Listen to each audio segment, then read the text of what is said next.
2025 March 11వ తారీఖున జపాన్లో tsunami వస్తుందని చెప్పడం జరిగింది. అది 29వ తారీఖున జూలై నెలలో అది ప్రూవ్ అయ్యింది. జై శ్రీరామ్. 2022 నుంచి 2025 ఆగస్టు వరకు మొత్తం 18 ప్రెడిక్షన్స్ అనేవి ప్రూవ్ అయ్యాయి. అవన్నీ కింద డిస్క్రిప్షన్లో ఇవ్వడం జరుగుతోంది. ఈ వారంలో ముఖ్యమైన రోజు వచ్చేసి ఆగస్ట్ 8వ తారీఖున వరలక్ష్మి వ్రతం ఉన్నది. ఆ రోజున కనుక లక్ష్మీదేవిని పూజిస్తే కనుక ఎవరైతే ఆర్థికంగా ఇబ్బంది పడుతున్నారో వాళ్ళకి మంచి ధనం రావడం జరుగుతుంది. చాలా చాలా ఆనందంగా ఉంటారు. ఈ పూజ చేయించుకోవాలనుకుంటే కనుక హెచ్ఎల్ఎన్ జ్యోతిష్యాలను సంప్రదించండి. ప్రతి ఒక్కరికి ఒక టైం స్లాట్ అంటూ ఉంటుంది. ఆ టైం స్లాట్లో మీ ఒక్కరికి మాత్రమే పూజ అంటూ జరుగుతుంది.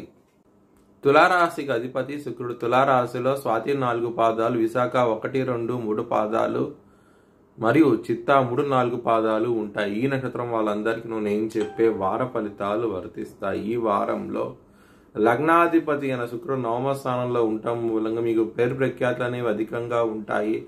చాలా చాలా ఆనందంగా ఉంటారు. ఈ వారంలో 7వ స్థానం అధిపతి అయిన కుజుడు వ్యయ స్థానంలో ఉండి శని దృష్టి ఉండటం మూలంగా మ్యారేజ్ పరంగా ఇబ్బందులు ఉంటాయి. ఎవరైతే వివాహం కోసం ప్రయత్నిస్తున్నారో దగ్గర దాకా సంబంధాలు రావటం, వెనక్కి వెళ్ళిపోవడం లాంటివి జరుగుతాయి.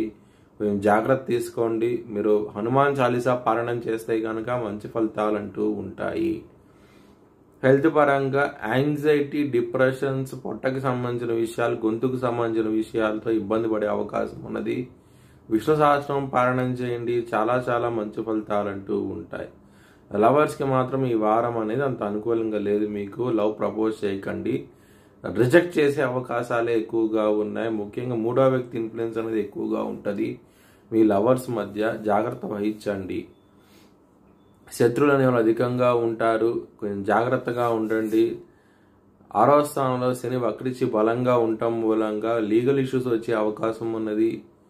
మీరు శనికి తైలాభిషేకం చేయించుకోండి. లేకపోతే శనికి జపంగాని హోమంగాని చేయించండి. ఒకవేళ చేయించుకోవాలనుకుంటే కనుక హెచ్ఎల్ఎన్ జ్యోతిష్యాలను సంప్రదించండి.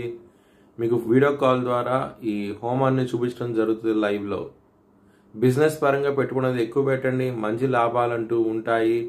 ఈ వారంలో చాలా చాలా ఆనందంగా ఉంటారు. ఎవరైనా సరే అప్పు ఇస్తే కనుక అది వచ్చే అవకాశాలు చాలా తక్కువగా ఉన్నాయి. కొంచెం జాగ్రత్తగా ఉండండి.